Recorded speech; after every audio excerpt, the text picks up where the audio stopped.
ते संपूर्ण परिस्थितीची माहिती हे तिघही घेत आहेत। पालकमंत्री म्हणून मी त्या सर्वांना देण्याचा प्रयत्न करतोय। मी एवढं आपल्या माध्यमातून सांगतो की ज्या शेतकऱ्यांचं नुकसान झाले त्या शेतकऱ्यांचे पंचनामे करण्याचं जिथं पंचनामे करण्याचं काम चालू आहे आणि ज्याची ज्या प्रमाणात नुकसान झाले ती नुकसान भरपाई ही राज्य सरकारच्या माध्यमातून त्याचा अहवाल आल्यानंतर ताबडतोब दिली जाईल।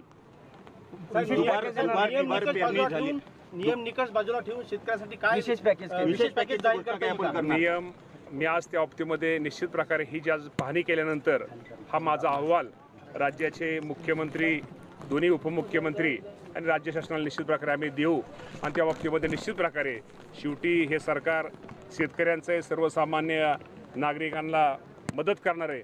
त्या बाबतीमध्ये निश्चित प्रकारे या बाबतीमध्ये ते निर्णय घेतील, परंतु खूप मोठ्या प्रमाणामध्ये शेतकऱ्यांचं उरकून मी परत नांदेड जिल्ह्यात पण निश्चित प्रकारे जाणार आहे।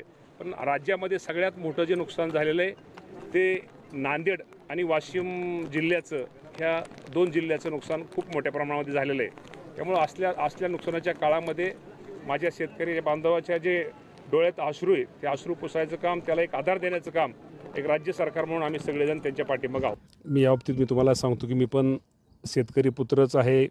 माझा जन्म पण शेतीच्या घरातच झालेला आहे। आजही मी सकाळी उठल्यानंतर मला शेती दिसते।